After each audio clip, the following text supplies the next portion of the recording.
Halo saudara-saudari sekalian, jumpa lagi dengan kami tim Retreat Batam Oase Center, Rumah Retreat SSCC.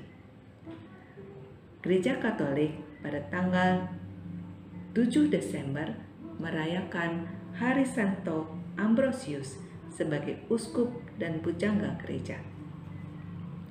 Santo Ambrosius terkenal juga sebagai uskup pemberani, pelindung gereja, kaum miskin, dan pujangga terkenal.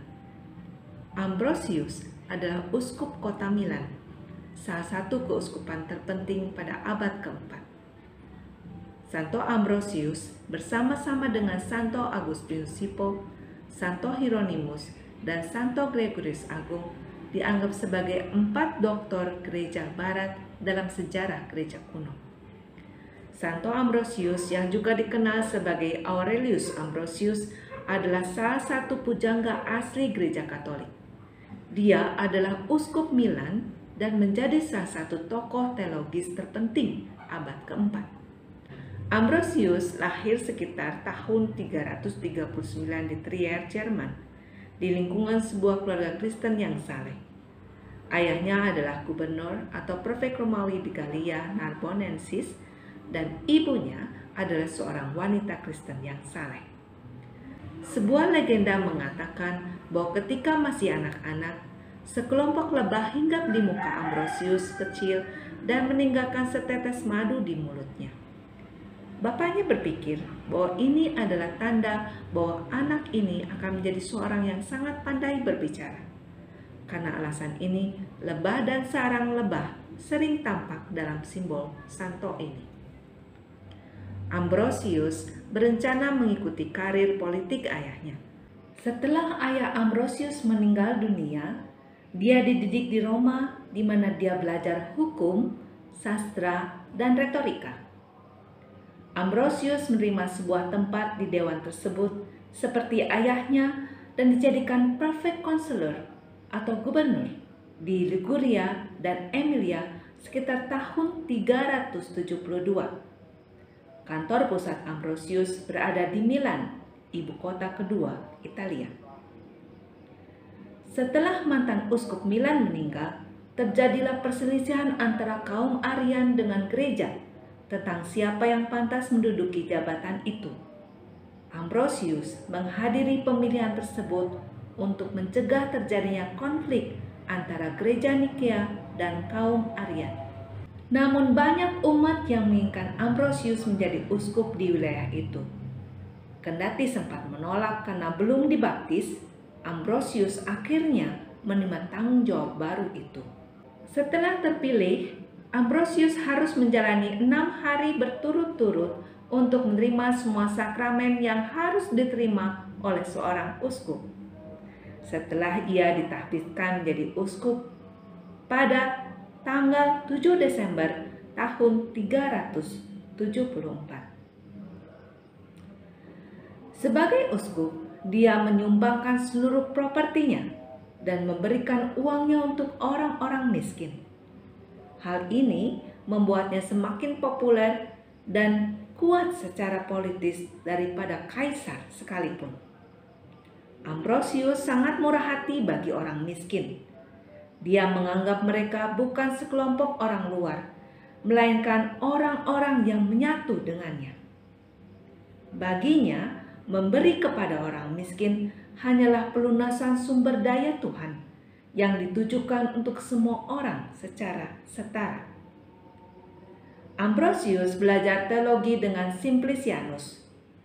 Dengan menggunakan pendidikan barunya, bersama dengan pengetahuannya tentang bahasa Yunani, dia meluangkan waktu untuk mempelajari para penulis Perjanjian Lama dan juga Yunani. Dia menggunakan semua pengetahuannya untuk berkhotbah. Kemampuannya mengesankan Agustinus dari Hippo, yang sebelumnya menganggap buruk para pengkhotbah Kristen. Setelah bertemu dengan Ambrosius, Agustinus mengevaluasi kembali dirinya dan ia pun berubah. Pada tahun 387, Ambrosius membaptis Agustinus yang memiliki pengaruh besar terhadapnya. Santa Monica Ibu Agustinus mencintai Ambrosius sebagai malaikat Allah yang mengangkat anaknya dari cara-cara lama dan membawanya pada keyakinan akan Yesus Kristus. Ambrosius juga mencoba mengakhiri pengaruh Arianisme di Milan. Dia sering berusaha secara teologis untuk membantah pendapat mereka. Kaum Arian mengajukan banding ke banyak pemimpin berpangkat tinggi, namun Ambrosius dapat bertahan selangkah lebih maju. Kaum Arian yang terus meningkatkan kekuatan mulai merepotkan bagi Ambrosius. Jadi, sekitar 386, Kaisar Valentinianus II dan ibunya Justina bersama dengan banyak orang lainnya, termasuk pendeta, awam, dan militer, masuk menjadi penganut Arianisme. Mereka menuntut beberapa gereja di Milan didedikasikan untuk mereka, satu di kota dan satu di pinggiran kota. Ambrosius menolak permintaan mereka. Dia diperintahkan untuk tampil di depan dewan, di mana dia kemudian berbicara dengan fasih dalam membela gereja. Jika Anda menuntut pribadi saya siap untuk tunduk, membawa saya ke penjara atau mati, saya tidak akan menolak. Tapi saya tidak akan pernah mengkhianati gereja Kristus. Saya tidak akan meminta orang untuk menolong saya. Saya akan mati di kaki altar daripada meninggalkannya, ujar Ambrosius saat itu. Pengadilan Kekaisaran tidak menyukai prinsip-prinsip agama Ambrosius, namun dia berusaha membantu dan berbicara dengan Magnus Maximus untuk mencegahnya semua. Ambrosius berhasil menggagalkan ambisi kaum Arian. Pada tahun 385, Ambrosius sekali lagi menolak menyerahkan Basilika Porcian ke Kaisar Valentinianus II, kali ini untuk digunakan oleh pasukan Arian. Setahun kemudian, Ambrosius kembali diperintahkan untuk menyerahkan gereja tersebut untuk digunakan oleh Arian.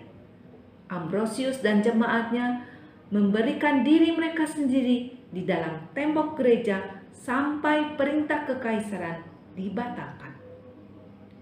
Setelah Theodosius ke-1, Kaisar Timur, menikahi Justina, Ambrosius juga melarangnya masuk gereja karena melakukan pembantaian kepada 7.000 orang. Ambrosius ingin Theodosius melakukan pengakuan di depan umum, di depan para umat. Ambrosius meninggal pada tanggal 4 April tahun 397. Dia digantikan sebagai uskup Milan oleh Simplicianus. Jasad Ambrosius dikebumikan di gereja Santo Ambrogio di Milan. Baik Bapak Ibu Saudara-saudara sekalian, demikianlah kisah dari Santo Ambrosius. Semoga ini semua menjadi inspirasi bagi kita sebagai pengikut Kristus. Salam SSCC.